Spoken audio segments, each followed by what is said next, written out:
сүүлийн үед мэдрэлийн эмч дээр ирж байгаа нийтлэг завир энийг бол юм мартаад байна гэдэг завир болсон. Би ерөөсөө айгүйх юм мартаад байна. Тэрэс нь анхаарал төвлөрөхгүй байна. Тэгээ ажлын бүтээмж муудаж байна. Нэг цагийн дотор хийдэг байсан ажлаа илүү удаа хийж гин гэж ирэх нь ихсэн. Тэгээ энэ нь настай хүмүүст биш, эд насны залуучуудад дөнгөж 20-той, 30-тай, 40-той залуучууд айгүйх ингэж ирж байгаа хгүй. Тэгэхээр эднэр тэрийгээ одоо залуучууд маань юу гэж тайлбарлав? Би юм мартдаг өвчтөй болоод байна гэд.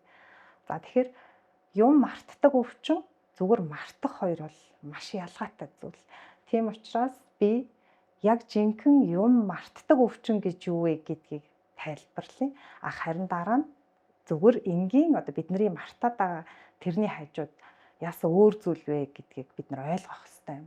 Альцгеймерийн өвчин буюу мартах өвчний тухай хамгийн анх одоо түүхэн тэмдэглэсэн 1901 онд Германы сэтгцэн эмч Альцгеймер гэдэг хүн бичсэн байдаг. За Альцгеймер эмч сэтгцэн эмнэлэгт нэг 51 настай эмэгтэй үдсэн байгаа юм. Тэгээд тэр эмэгтэйн тухай юу гэж утсан бэ гэхээр одоо сексис үүстэй, бохир заван хувцастай, өөртөө ямар ч анхаарал тавьдаггүй, өдөр тутам хийж чаддаг ихэнх зүйлийг арай ядан хийж байна энэ хүн гэж тэмдэглэсэн байна.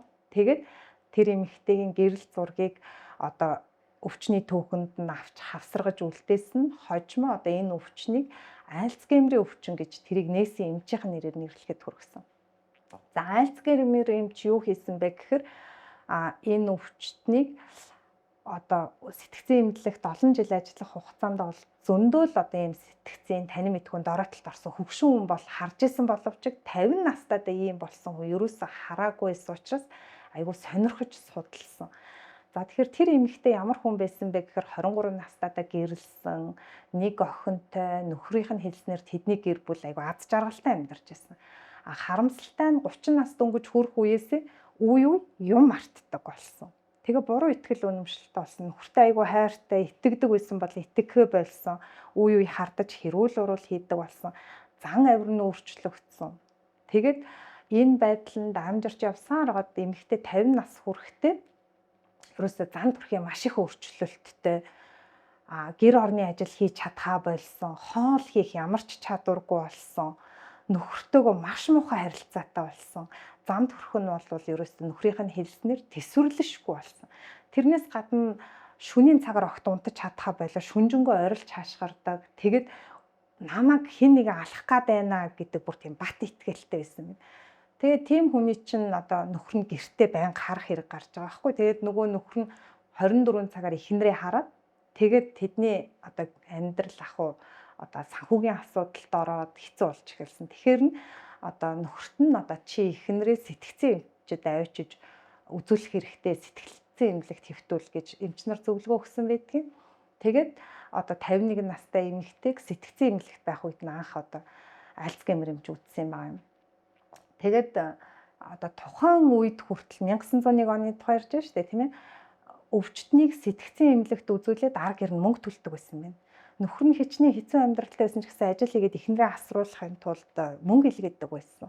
Тэгээд одоо байдалд орцоор байгаад сүүлдээ жоохон боломжгүй болоод нөхөр нь одоо би эхнэрээ эмнэлгээс гаргаж авмаар байна гэж эмч нарт одоо очиж хүсэлт гаргасан. Энийг нь Альцгеймер эмч ерөөсө зөвшөөрөөгүй. Харин оронд нь өөр нэг болцол тавьсан. Тэр нь юу байсан гэхээр энэ өвчтнийг нас барах хүртэл нь энэ эмнэлэг ямар ч мөнгө авахгүйгээр асарч үйлчилгээ үзүүлнэ. Харин нас барсныхан дараа би энэ хүний өвчний түүхэнд тэмдэглэгдсэн бүх зүйлсийг тархитаа наавна шүү гэдэг гэрээн дээр нөхрөөр нь гарын үсэг зурулснаар энэ эмэгтэй 56 нас арай хүрэхээс өмнө нас барах хүртэл сэтгцэн эмнэлэгт байсан. Тэгэд 1906 онд бол нас барсан байдаг. Тэгээ нас барсныхан дараа энэ өвчтний одоо тарих болон өвчний түүхэн гэрээний дагуу Альцгеймер эмчт ирсэн. Тэгээ эмч юу хийсэн бэ гэхээр тархийг нь задлж утсан. Тэгээ маш их гайхсан. Юунд гайхсан гэхээр хүний тархиныг ойролцоогоор дунджаар 1200 г жинтэй байдаг байхгүй. Гэтэл нөгөө эмэгтэй тарих маш их хэмжээгээр жижигрээд хатангаршсан байсан. Тэрнээс гадна нөгөө тархины эсийг ингээд зүсээд микроскопоор хэд дахин томруулан харсан чинь тархиных нь эсийн гадна талд нь амилоидта дотор талд нь байх ёсгүй уургууд ер нь бол гараад ирсэн байсан байна. Тэгээд хүү энэ тархин дотор байх ёсгүй уургийн хуримтлал үүсэж байгаа нь энэ тархины үндсэн үйл ажиллагаагаа алдахад хүргээд идэх юм байна гэдгийг эдгээр нотолсон. Тэрнээс гадна одоо нас орсныхан дараа тэр өвчний түүхэн тэмдэглэгдсэн маш олон зүйл нээлттэй болсон. За тэр нь юу байсан бэ гэхээр анхан ирэх үед нь одоо хүнээс асуудаг байхгүй юм чинь бүх л өвчнөөс асуудаг штэ. Таны нэр хэм бэ, овогчин хэм бэ, хэдэн настай вэ, эмнэлэгт хэзээ ирсэн бэ?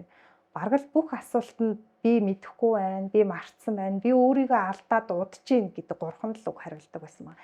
Тийм учраас эмч энэ өвчнийг мартах өвчин гэж анх удаа тэмдэглэсэн байхгүй. Гэхдээ мартах өвчин хизээж зөвхөн марталтаар илэрдэггүй л хамаагүй учраа. Тухайн үеийн 100 гаруй жилийн өмнө Альцгеймер эмчийн тэмдэглэж үлдээсэн тэр шинжүүд болвол өнөөдрийн энэ Альцгеймерийн болон бусад тэнэгрэх өвчтний үед илэрдэг бараг сонгомжтой шинжүүд бүгд байгаад байгаа байхгүй.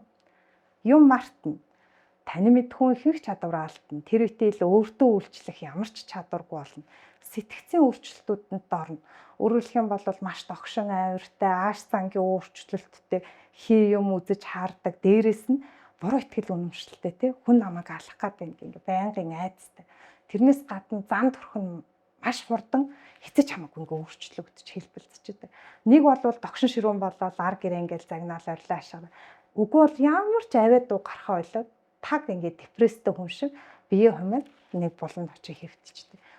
Эднэр бол бүгд тухайн үед илэрчээсэн байна. Тэгэхээр одоо би юм мартаад байна гэж санаа зовоод байгаа тэр хүмүүс бүгдээрээ ийм өвчнөр өвдөхгүй гэдгийг л аягүй сайн ойлгох хэрэгтэй.